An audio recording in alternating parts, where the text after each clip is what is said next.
Today, we're diving into the story of one single mysterious liquid that literally rewrote human destiny. Yep, we're talking about the history of oil. It's the very substance that built massive empires, sparked major global crises, and let's face it, currently powers pretty much every aspect of our modern lives. So let's jump right into this incredible journey, going from a weird, sticky puddle seeping out of the earth all the way to becoming the ultimate global superpower. But hey, before we go any further, we've got to address a massive, super common myth.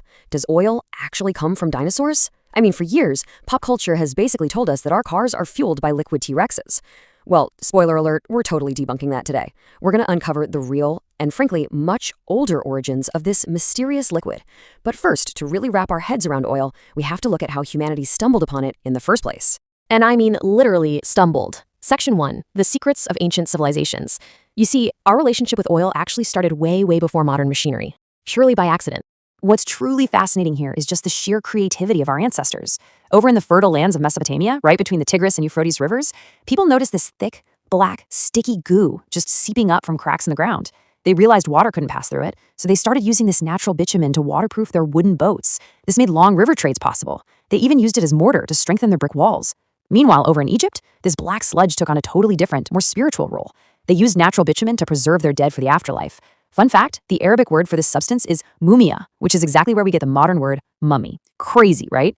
Thousands of miles away in the Sichuan region of China, folks were actually extracting it using long, hollow bamboo pipes to use for light and heat. The Persians? Well, they saw its destructive potential, using flaming oil arrows in warfare. And the Greeks were actually rubbing it on themselves as medicine to treat skin and joint problems. Modern science hints there might have been some natural antibacterial properties in that crude oil, but the crucial point is this. All these great ancient empires were utilizing a substance they didn't fundamentally understand. So what exactly were they using?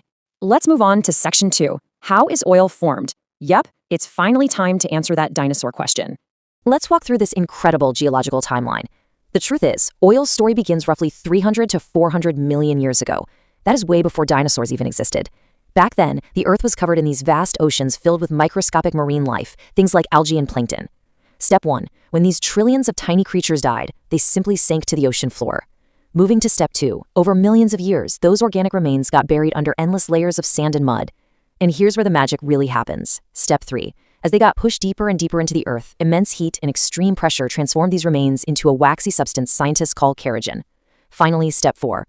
When the temperature hits a perfect sweet spot, usually between 60 and 120 degrees Celsius, that kerogen breaks down into crude oil. And because it's lighter than water, it naturally seeps upward through the rocks until it gets trapped by hard rock layers, creating those massive underground reserves we tap into today.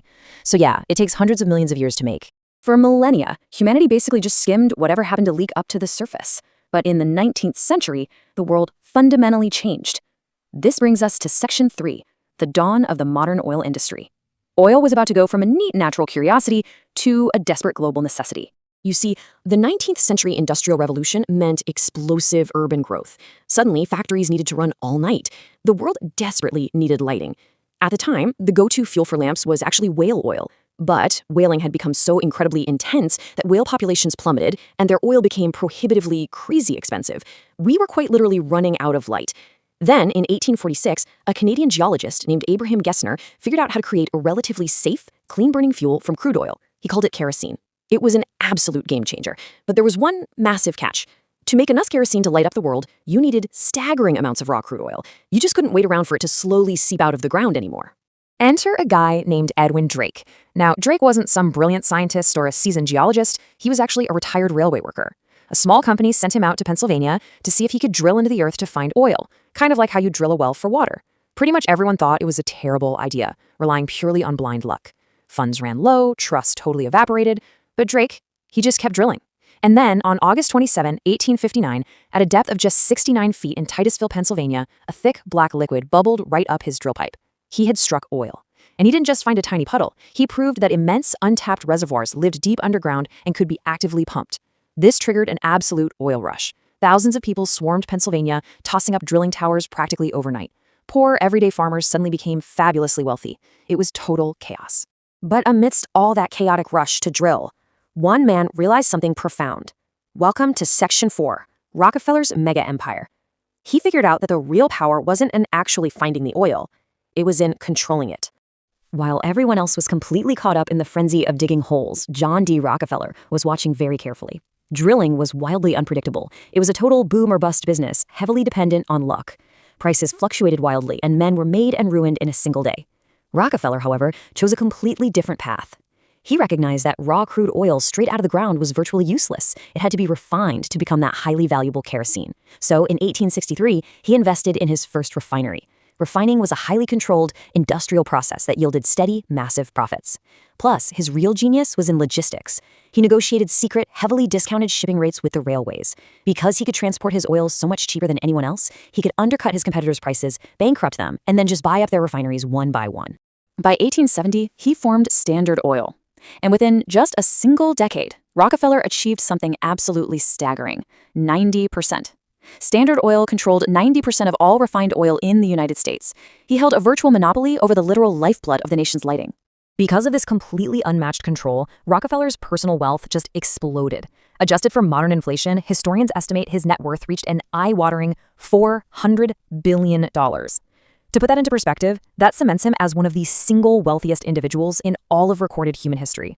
Eventually, the government stepped in. In 1911, fearing this immense concentration of power was destroying all market competition, the U.S. Supreme Court ordered Standard Oil to be broken up into several smaller companies. This was supposed to be Rockefeller's great downfall, but ironically, it had the exact opposite effect. The newly formed independent companies exploded in value on the stock market, and because Rockefeller kept shares in all of them, the very act of breaking up his massive monopoly accidentally multiplied his wealth to even greater heights.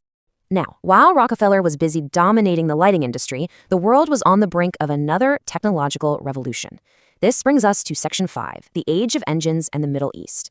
Oil's purpose was about to shift from simply illuminating our homes to physically moving the entire planet. The ultimate game changer here was the internal combustion engine. In 1886, a German engineer named Carl Benz created the first successful petrol-powered car. Initially, it was kind of just a novelty for the rich. But then came Henry Ford in 1908. He launched the Model T, utilizing assembly line production to make cars affordable for the everyday person. The impact was immediate and massive. Soon, millions of cars are hitting the roads. And it wasn't just cars. We're talking trucks, buses, and tractors. Every new machine required petroleum to run. Oil was no longer just a neat way to see in the dark. It was now the absolute lifeblood of modern transportation and industry. The whole world was getting hooked, which naturally raised a pretty terrifying question. Where exactly would all this oil come from? Up until the early 20th century, America was the undisputed king of oil production. But geologists suspected massive reserves were hiding elsewhere. In 1908, a British expedition actually struck the first major commercial oil field in modern-day Iran. Then, attention turned to the harsh deserts. In 1932, exploration officially began in Saudi Arabia. For years, they found absolutely nothing. People thought it was a complete dead end. But in 1938, everything changed. Damam Well No. 7 struck an unimaginably massive reserve of oil. It sent shockwaves around the entire world. Soon after, giant fields were found in Kuwait, Iraq, and the UAE. In just a few short decades, the global geopolitical map was completely redrawn. The world's greatest energy reserves weren't in North America. They were buried deep beneath the sands of the Middle East. Section 6, the heartbeat of the global economy. Now, at first, large Western oil companies were the ones controlling the extraction, taking the lion's share of the profits. But the nations sitting on top of this incredibly valuable resource began to realize the absolute leverage they held over the modern world. These host nations recognized that while foreign companies were doing the actual drilling, the true wealth was flowing right out of their own sovereign land. They realized an undeniable truth. The modern world literally could not function without their oil. So in 1960, Saudi Arabia, Iran, Iraq, Kuwait, and Venezuela banded together.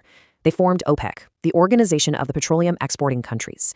Their goal was pretty straightforward: to shift the balance of power back to the producers and take collective control over the production and pricing of their own natural resources. At first, the broader world didn't pay too much attention, but trust me, that ignorance wouldn't last long. The true power of OPEC and oil itself was demonstrated forcefully in 1973. Amidst rising regional tensions in the Middle East, several Arab oil-producing nations decided to drastically cut their oil production and halt exports to specific Western countries. The effect was instantaneous and devastating. We're talking massive global price surges practically overnight. Long winding queues formed at petrol pumps, factory costs skyrocketed, triggering widespread economic inflation. The 1973 oil crisis proved beyond a shadow of a doubt that oil was no longer just a commodity, it was the fragile heartbeat of the entire global economy. Cut the supply, and the world grinds to a terrifying halt. And that brings us to the end of our explainer. From farmers in Mesopotamia waterproofing their boats with sticky sludge, to retired railway worker drilling blindly in Pennsylvania, all the way to the massive geopolitical power shifts of the 20th century. Oil has given humanity light, speed, and industry. But I want to leave you with a provocative thought. When an entire civilization depends on a single resource, its greatest strength also becomes its ultimate weakness. As we look toward the future and consider alternative energies, we have to ask ourselves, are we actually ready to break free from the very resource that built our modern world?